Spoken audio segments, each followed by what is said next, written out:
अस्सलाम वालेकुम dear friends, क्या हाल है, कैसे हैं सब? ठीक हैं, मुझे उम्मीद है कि सब ठीक ठाक होंगे। अच्छा जी, उस दिन भी मैंने हेयर कलरिंग की बुक की थोड़ी सी स्टार्ट की थी। आज उससे नेक्स्ट टॉपिक हम पढ़ेंगे। पहले हमने थोड़ा सा बाल के बारे में पढ़ा था कि बाल है क्या। अब हम आगे से बाल की थोड़ी और डेफिनेशंस मज़ीद पढ़ेंगे, क्योंकि जब तक हमें बालों के बारे में पूरी डिटेल नहीं पता चल जाए तब तक हम जो है ना बाल के ऊपर काम नहीं कर सकते। यानी बाल के ऊपर काम का मतलब ये है कि बाल के ऊपर केमिकल का कोई काम नहीं कर सकते जब तक हमें बालों के बारे में अच्छी तरह पूरा नॉलेज ना हो। तो मज़ीद जो है आगे और नॉलेज हासिल करने के लिए मेरी वीडियोस को पूरा देखा करें और मेरे चैनल को सब्सक्राइब लाजमी करें, लाइक करें, शेयर करें और कमेंट करें और मेरा हौसला बढ़ाएं। और इसके अलावा जो है और भी मेरी चीज़ें हैं जो मैं सिखा रही हूँ, उनमें से जो चीज़ें आप और सीखना चाहते हैं उसके बारे में भी मुझे कमेंट करें। चलें, अच्छा जी, अब हम बाल की साख्त की तरफ आते हैं। उस दिन मैंने यहाँ तक ही स्टॉप किया था कि हेयर स्ट्रक्चर जो है हमारा 3 हिस्सों में तकसीम होता है। हमारा जो बाल है एक, उसमें 3 चीज़ें होती हैं। हमें सिंपल सा बाल नज़र आ रहा होता है, लेकिन जब हम उसे माइक्रोस्कोप के नीचे देखते हैं तो उसके अंदर 3 लेयर्स नज़र आ रही होती है। पहली ऊपर लेयर नज़र आ रही होती है, उसे कहते हैं क्यूटिकल। दूसरी नज़र आ रही होती है जो उसे कॉर्टेक्स कहते हैं, और तीसरी जो लेयर है उसका नाम मेडोला है। मेडोला के बारे में साइंटिस्ट की मुख्तलिफ राय है। कुछ माहिरीन की राय है कि मेडोला बाल का वो हिस्सा है जहाँ से बाल को खुराक मिलती है, यानी जो जड़ के अंदर बाल जहाँ जुड़ा होता है वो मेडोला होता है। ये साइंटिस्ट यानी माहिरीन की राय है। लेकिन जब मज़ीद माहिरीन ने तहकीक की और बहुत बारीक बाल को माइक्रोस्कोप के नीचे देखा गया तो उन्हें पता चला कि उनके अंदर तो मेडोला मौजूद ही नहीं। कि लोग तो कहते हैं कि बालों के अंदर मेडोला, या कुछ माहिरीन या कुछ जब हम तजर्बे करते हैं तो वो कहते हैं कि मेडोला है, लेकिन जब उन लोगों ने ये चीज़ें पता की तो उन्हें ये पता चला कि मेडोला कुछ बालों के अंदर मौजूद ही नहीं है। तो फिर ऐसे में बालों को खुराक कैसे मिलती है, यानी उन्हें फूड कैसे मिलता है? इसलिए इस तहकीक के बाद ही ये तसव्वुर किया जाता है कि मेडोला बाल का नॉन एक्टिव हिस्सा है, यानी वो हिस्सा जो एक्टिव नहीं है। वो मतलब ये इस बात का कि कुछ बालों में जो है मेडोला मौजूद होता है और कुछ बालों में मौजूद नहीं होता। तो ये इसको जो है ना, इस हिस्से को हमें खुराक के तौर पर नहीं लेते कि इससे खुराक मिलती है। ये बस जो सेहतमंद बाल होते हैं या उनमें मौजूद होता है। जो जिन बालों में केमिकल का काम हो चुका होता है उनमें ये मौजूद नहीं होता। और हमारी बॉडी के जो दूसरे बाल हैं सर के बालों के अलावा, उन बालों में भी मेडोला मौजूद नहीं होता। जिस्म के यहाँ पे देखें कह रहे हैं जिस्म के बाकी हिस्से के बालों में मेडोला नहीं होता। इसके बाद बात करते हैं कि हमारी दूसरी तह का नाम है कॉर्टेक्स। कॉर्टेक्स बना है फाइबर से जो कि कॉइल की तरह मौजूद होते हैं। एक छोटा सा फाइबर जिसे माइक्रोफिब्रल कहते हैं दूसरे माइक्रोफिब्रल के साथ एक कॉइल की तरह जुड़ा होता है, जिससे एक लंबी माइक्रोफिब्रल बन जाती है।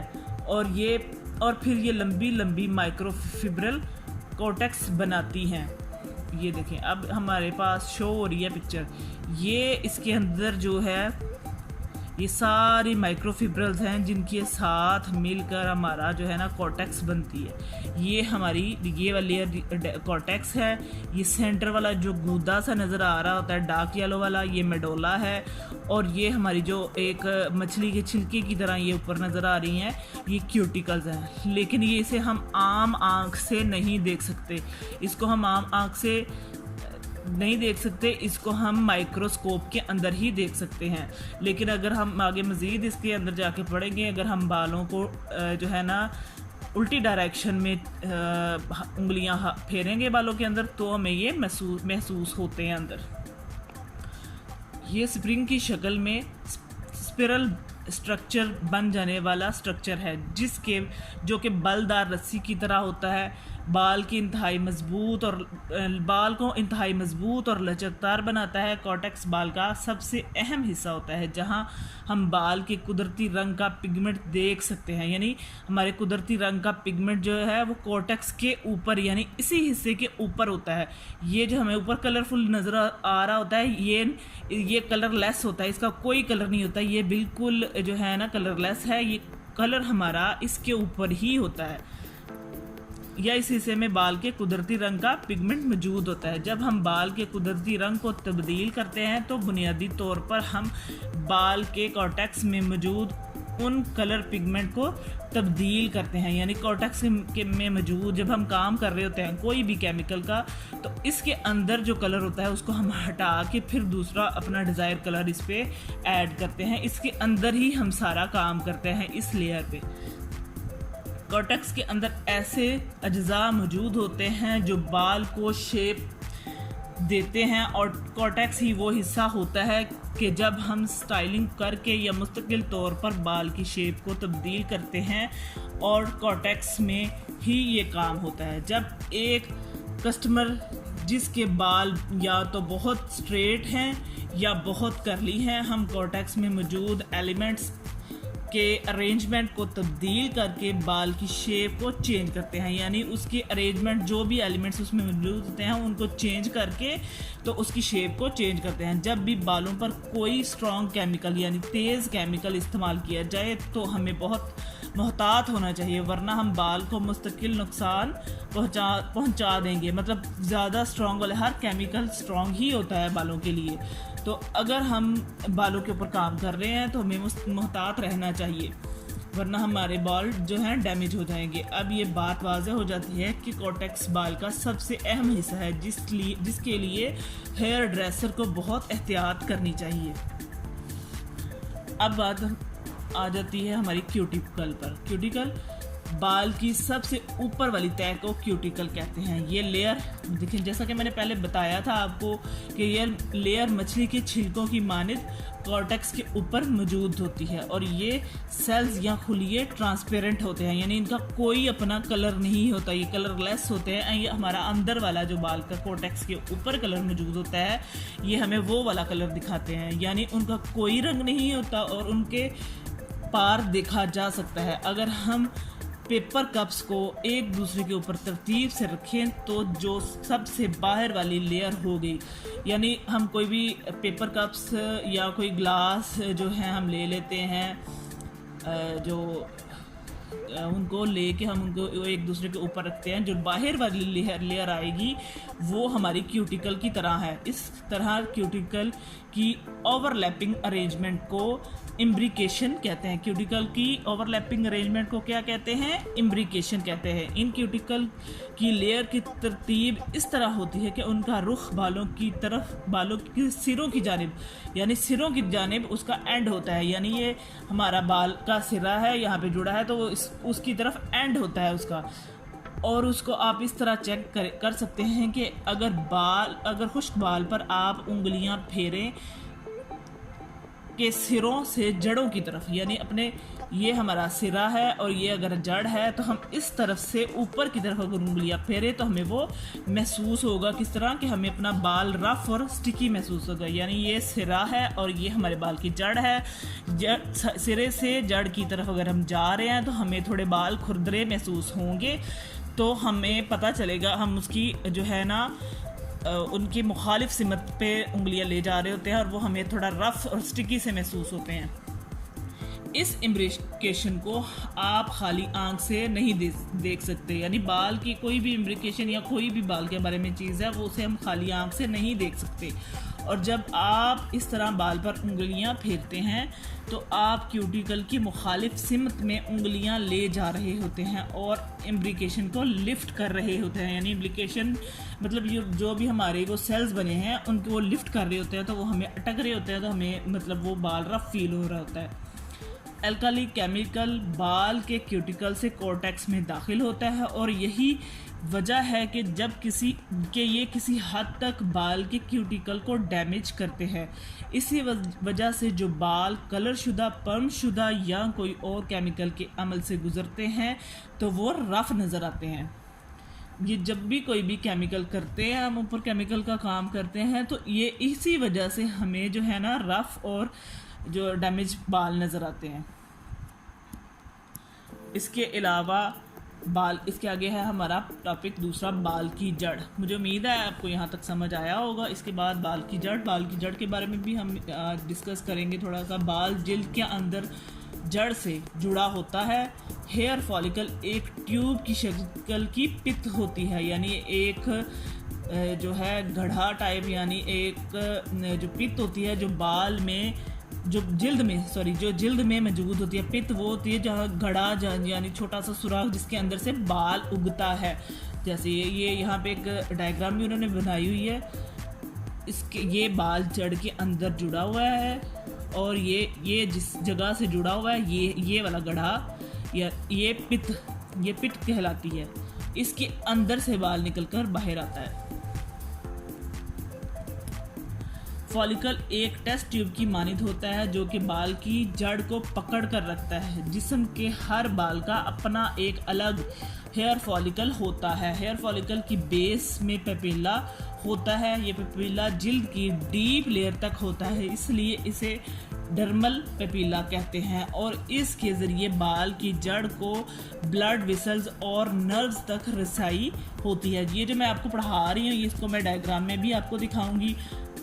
हेयर बल्ब बिल्कुल पेपिला के ऊपर होता है और पेपिला के ऊपर टाइटली फिट होता है। बेस पर से ये हेयर बल्ब थोड़ा चौड़ा होता है, लेकिन जैसे जैसे ये जिल्द की सतह की तरफ जाता है तो तंग होना शुरू हो जाता है। हेयर बल्ब को पेपिला के ज़रिए खुराक मिलती है। अब ये डायग्राम आ गई आपके पास।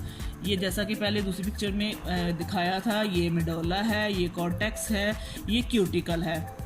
ये बाल की पूरी अंदर से जहाँ हमारे जो है ना हेयर के सर के अंदर बाल जुड़ा होता है वो सारी चीज़ें इस डायग्राम में शो हो रही हैं। ये हमारा डर्मल पेपिला है, ये हमारा हेयर बल्ब फॉलिकल है ये वाला। फिर ये हेयर रूट है, यानी इसे थोड़ा सा ऊपर जाएं, ये बाल की जड़ है। सेबेशियस ग्लैंड है ये इसके साथ। इसके बाद ये नर्व्स हैं जिनके ज़रिए हमें जो ब्लड वेसल्स और नर्व के ज़रिए हमें जो है उसको उसके साथ जोड़े रखता है और उसके ज़रिए हमें खुराक भी मिलती है। इसके बाद ये हेयर शाफ्ट है। इसके बाद ये स्वीट ग्लैंड है। इसके बाद ये ब्लड वेसल्स भी हैं जिनके ज़रिए ये ब्लड वेसल्स यहाँ से हमारे बाल के साथ जुड़ी होती हैं या बाहर से जहाँ से भी जुड़ी हों, ये हमारे बाल को खुराक देती हैं। और ये हमारा जो है हेयर बल्ब ये हमारे बाल को अंदर से पकड़ के रखता है।